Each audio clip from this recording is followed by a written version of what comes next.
Children living in a county office building. 5 on Your Side investigators uncover what the Department of Children's Services calls a crisis, a lack of foster care forcing social workers to house kids at Cuyahoga County's DCFS headquarters. Scott Knoll now with the story you will see only on 5. A tip from a source led us to start asking questions here. That tip involved a teen essentially living here at DCFS headquarters, not for just a day or two, but now more than a month. Cuyahoga County's Department of Children and Family Services confirms that 17-year-old was brought here back on May 28th, searching for foster care. Now, more than a month later, he's still here, sleeping, eating, bathing, spending his days at the county's Jane Edna Hunter building. The teen, who we're not naming because of his age, in county custody.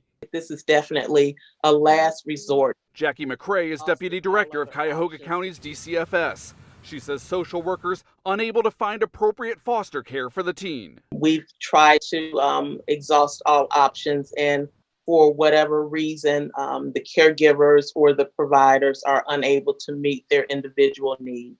But it's not just one child. 5 on Your Side investigators confirmed a 13-year-old boy left Saturday after spending more than a week living here. A 14-year-old girl recently walked away after living at DCFS headquarters for several days waiting for a placement. Typically, these are children that are presenting with a higher level of need. The county says there's not enough foster care capacity to meet the needs of a growing number of kids placed in county custody.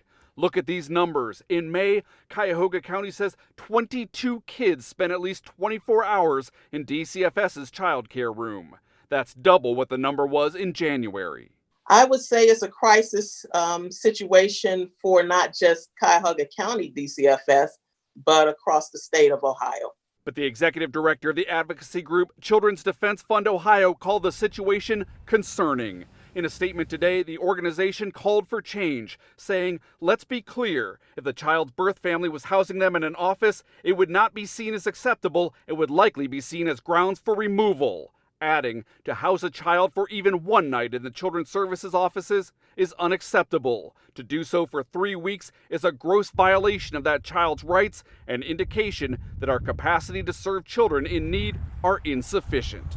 After we uncovered what's happening here, the group calling for a full accounting of how often this happens in Ohio and calling for systemic changes to the foster care system to make sure this doesn't happen again. You can read their full statement. Just look for this story on the News 5 app. In Cleveland, I'm 5 on Your Side investigator Scott Knoll.